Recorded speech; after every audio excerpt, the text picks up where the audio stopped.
Yes, mga ka-lives moms, ayan, wala nang intro, wala nang enter mga ka-lives. Pasok na ang ating, ito na naman ang ating pa-cooking tips sa ating mga ka-lives moms dyan.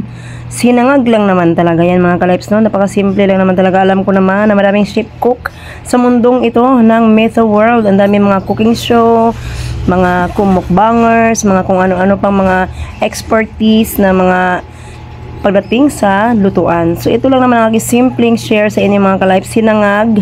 Pero hindi oil ang aking ginamit mga ka-lives, kundi margarine. Ayan. So dinamihan ko talaga yung bawang mga ka-lives. Margarine mga ka-lives para maiba naman yung lasa, no? Hindi naman yung simpleng plain na mantika lang talaga, no, ang ating gagamitin always. So ito naman ay maiba lang. So ayan mga ka-lives moms, ang dami naming bahaw is life, no, sa aming mundo dito na side. Kaya naisipan kong isangag siya ng aking sariling version. Pero itong sinangag na to mga ka-lives ay with egg naman siya mga ka-lives, para sa mga kids na din at magustuhan nila. At ang itlog kasi mga ka-lives, kahit hindi ka na mag-ulam, okay na siya eh. Ayun. So mga ka-lives moms, while nag-sharing tayo ng mga pag-cooking tips at mga ideas na ito, ay makikipaghuntahan ako sa inyo, no, mga ka-lives, about mga nagaganap sa bansang ito, no. So ang hirap lang po talagang magsalita sa totohanan lang, dahil kumbaga when it comes to money daw, sabi nila is nandyan daw talaga lagi ang mga komplikasyon, complicated, delicate daw mga ka-lives, no.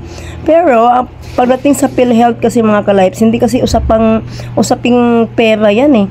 Pag sinabing PhilHealth kasi mga ka-lives ay kalusugan ng mamamayang Pilipino ang pinag-usapan dito. Kaya nga sila nagtiyaga or tiniis yung mga kaltasan, lalong-lalo na sa mga minimum wage natin na mga ka-lives moms dyan, mga talaga namang nagsisikap magtrabaho.